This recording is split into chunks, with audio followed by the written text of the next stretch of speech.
The burning question of this Aries full moon is, how will you step into authentic leadership and shape the world you wish to live in? This full moon might be illuminating the nature of the world that you have just won in the Aries part of your chart. Allow me to explore for you some of the astrological threads of the full moon in Aries. Maybe we can even begin to weave some together by sharing and breathing life into them. I'm Sonia and this is Celestial Astrology. If you enjoy this, please do remember to like, subscribe, and comment with your experience of how this full moon is showing up for you. Aries is the first sign of the zodiac, ruled by the warrior planet Mars. It brings us the fiery, initiatory spark that begins the astrological year and represents the start of spring and of life itself. Mars, the planet of action, courage, and conflict, shares rulership with the exaltation ruler, the Sun, constant source of heat and light for us, the giver of life. This combination gives Aries a forceful, direct quality, one that initiates movement and seeks to express itself fully. Cardinal fire sign. Aries also offers masculine or yang energy, meaning it is outward-facing, fast, impulsive, intuitive, active, and focused on creating change in the external world. Its nature is pioneering, urgent, and restless. This is the sign of the trailblazer, the pioneer, and the warrior, willing to step forward where others might hesitate. To explore and find the hard edges and extremes, we experienced 2 years of eclipses from 2023 to 2025 along the Aries-Libra axis as we learned more about the opposition of our personal needs and those of others around us and how it fits into our astrological charts as well as our lives. This is the first lunation which isn't eclipsed since those years. Our first chance to see more clearly and to begin to integrate those changes into our lives. Every full moon can be a moment of culmination, illumination, or revelation. The moon, bright and opposite the sun, reflecting the fullest of the sun's light, symbolically reveals what has grown from the seeds sown at the new moon 2 weeks ago, the solar eclipse in Virgo on the 21st of September. It can also tie in with the previous new moon in Aries 6 months ago, which was the solar eclipse on the 29th of March 2025. Astrologically, the full moon can often bring matters to a head. Symbolically, it is a time of clarity, confrontation, and release, and may not always be a comfortable time for this reason. Emotions often swell as lunar light reflects what we may have hidden, even or especially from ourselves. The Aries full moon asks us to witness our own desires, instincts, and willpower with raw honesty. Dietrich Pessin in Lunar Shadows 3 introduces their concept of moon families. Each lunation connects to others about 9 months apart, forming a 4-part story. This full moon belongs to the moon family that began with the fiery new moon solar eclipse in Aries on the 8th of April 2024. The first quarter arrived on the 6th of January 2025 at 16 degrees of Aries, and now we meet the full moon on the 7th of October 2025.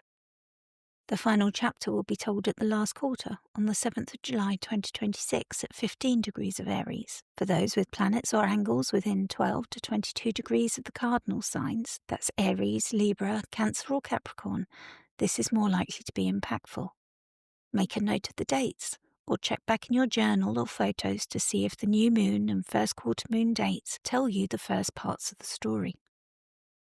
Themes that began around April 2024, perhaps with sudden clarity or disruption due to the eclipse, are now reaching visibility. Something seeded then is ripening, and you may be at a turning or a pivot point. Once you reach July 2026, the consequences and integration will be clear as you prepare to release what you no longer wish to carry forward. Also, those with prominent Mars and Sun, for example as their Lord of the Year or ruler of their solar return ascendant, or if you have planets or angles in the fire trilogy at those degrees, Aries, Leo, and Sagittarius, may also be able to identify this story unfolding. You may now feel the urge to review decisions or pivot towards a goal initiated in April 2024. Do you know what house Aries is in for your natal or birth chart? This will tell you more about what themes might arise. An astrologer or astro coach can help you explore this further, and you can always book a reading with me. You'll find the links in the show notes. I have YouTube videos, and again, the links will be in the show notes, so you can learn how to cast a chart for free in astroseek.com and identify the houses so that you can clarify for yourself what themes to expect. The astro coaching book that I've written will help you work with and co-create with the lunations. You can use the link to purchase it at low cost, or you can download it for free when you upgrade your Substack subscription to paid and financially support my work.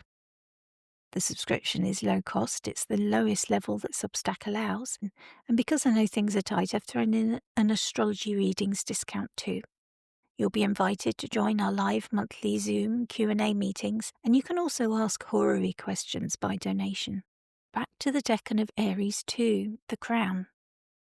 This full moon falls in the second decan of Aries, ruled by the sun in both Chaldean and Triplicity systems. This is a place of radiance, as the sun rises higher in the sky, where questions of authority, recognition, and sovereignty arise. Austin Coppock names this decan the crown. He writes that the focus point of this decan is the world that emanates from an individual, and that it results from the qualities which they choose to embody. His guidance is that if we can be conscious and intentional in our words and actions, in this place we have an opportunity to create something truly beautiful and beneficial. Kira Ryberg calls it elevation and discusses how yes men often materialize around a strong leader. This makes it important to be fully aware of the true value of an idea or vision born in this decan. Both astrologers point to themes of rulership, power, and the responsibility that follows achievement. The Wild Way Oracle card for this decan is titled Take the Lead. Its keywords are sovereignty, personal power, and shaping your world. In the card, you see a bear in the woods, sitting comfortably on his rocky throne and wearing a crown. The bear has won and claimed its territory. The question now is, how will you govern it? Will you lead with integrity and vision, or will you dominate without care for consequence? Where might you be facing these questions and decisions in your own life? The sun's rulership here insists that we shine authentically, but also wisely, being accountable and responsible for what we are creating. Bear guides us. It is time to tap into the authentic power that lives inside and create a world of your making. The tarot card linked to Aries 2 is the Three of Wands. The Rider-Waite version of the card shows a richly dressed figure standing on high ground. The body is turned away from us, looking out on a body of water where we see ships coming and going. This card speaks of the responsibility of the leader, the foresight, vision, and expansion. The figure has taken the first steps, but now they look to the horizon with expectation. T. Susan Chang writes, if one acts in good faith, one can hope that that faith will be reciprocated. She notes that tyrannical and unjust leaders may also be found here, as well as the benevolent, thoughtful, and visionary. It is a moment of leadership, of considering how to extend influence and build upon what has already begun. The card asks us, what future are you envisioning, and how will you prepare for it? T. Susan Chang develops this further in Dreaming the Decans. One green limb steps from its seed. Who, I ask, is fit to lead? What motives shall the sun ignite? Straighten up, friend, and fly right. Embrace the virtue of a plan. Otherwise, do what you can. Once burned, twice shy, and thrice forgiven. Make the world you wish to live in. Poetry of this decan reminds us that leadership requires both planning and responsibility. It is not only about who wears the crown, but also about wearing it well. The astrological conversation. The moon is ruled by Mars, who is feeling strong and fully resourced in Scorpio, its home sign. Mars has full dignity here, having just entered the Scorpio second decan of the sun, acting with intensity, clarity, precision, and depth. Mars has no direct line of sight to assist the moon with direct rays of light.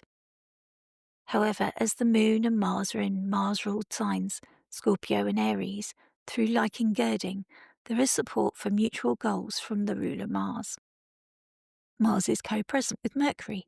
The warrior and protector of the realm now joins forces with the messenger, sharpening words and strategies. The moon is also co-present with Neptune, adding a layer of mystery, confusion, idealism or illusion. This can blur clarity, but also open pathways to inspiration and compassion. Chiron is also in Aries, reminding us of the wounds we may have faced when we previously travelled our own path. The difficulties of owning our inner warrior and our own pull for freedom and exploration. You may be reminded of these wounds or offered an opportunity to help others experiencing similar difficulties at this time. The luminaries, the Sun and Moon, are forming a T-square with Jupiter in Cancer. Jupiter exalts in Cancer and is in the Moon's decan as well as being ruled by the Moon. So all of Jupiter's normal significations are lit in a lunar landscape. This suggests that wisdom and generosity can also inform the fiery drive of this Aries lunation as Jupiter transits Cancer. The T-square demands we take action to create a balance between personal desires and needs, partnerships and the needs of others, and our own need to protect and grow. Meanwhile, the Sun opposes the Moon from Libra, the sign of the Sun's fall. The solar light is dimmed as its resources struggle with issues of harmony, fairness and connection.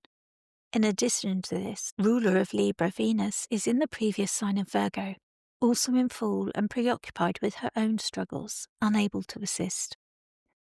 The exaltation ruler of Libra, Saturn, has returned to Pisces and is also unable to cast any helpful rays of light. However, future Aries and Libra lunations for the next 3 years will find, once Saturn returns to Aries in early 2026, that Saturn's heaviness will tinge the lunation with either a co-presence or an opposition.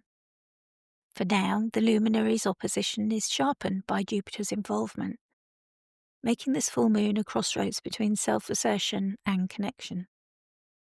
By whole sign sextile, the moon is separating from both Uranus and Pluto. These outer planets whisper of revolution and transformation. Astrologer Dan Waits talks about Uranus bringing change from above and Pluto from below. Uranus brings awakenings, sudden shifts and disruptions, while Pluto reminds us of the deep undercurrents of power and renewal. The moon carries their influence, so what comes to light may both shake us out of our comfort zones and remake us. Journal prompts. Where in my life am I being asked to take the lead? Does this align with the Aries part of my chart, or maybe where Mars is placed? What kind of sovereign role do I, or would I, take? Am I comfortable commanding, delegating, or more collaborative, visionary, or protective? What has grown since April 2024, and how do I see it now at this point of illumination? Am I acting from authentic power, or from fear of losing control? Astro coaching and ritual suggestions. Astro coaching. Reflect on the tension between Aries and Libra. Is there anywhere you are over-prioritizing self at the expense of relationships? Alternatively, is there anywhere you are giving away too much of yourself in order to keep the peace? What would it look like for you to align bold action with fairness and respect? Ritual suggestion. Light a candle at either dawn or dusk, honouring the sun's rulership of this decan. As you sit in the shifting of the sun's light, with the flame a constant, write a declaration of your personal sovereignty. Include what you stand for, how you wish to lead, and what values you refuse to compromise. When you have finished, visualize the paper glowing brighter and brighter with the sun's light. Finally, place it somewhere visible as a daily reminder for the next 2 weeks or more. Embodiment. Have you tried a moving meditation? Here's a very simple one. Stand tall. Bring your attention to your breathing. Place an imaginary crown on your head with your hands. Then take 3 deliberate steps forward. As you breathe in deeply with each step forward, imagine claiming your space and sovereignty with each step. Visualize your path ahead opening up before you. Release all fear as you breathe out. And finally, The Aries full moon is a call to claim your crown and choose your path of leadership. The burning question it asks, how will you shape the world you wish to live in? The Deccan, Tarot, and Planetary Story all converge on themes of sovereignty, vision, and responsibility. Step into your authentic power, but remember that the mark of true leadership is not how brightly you shine, but how you inspire others to shine with you. Remember T. Susan Chang's quote, "Straighten up, friend, and fly right. Make the world you wish to live in." Travel well, friends.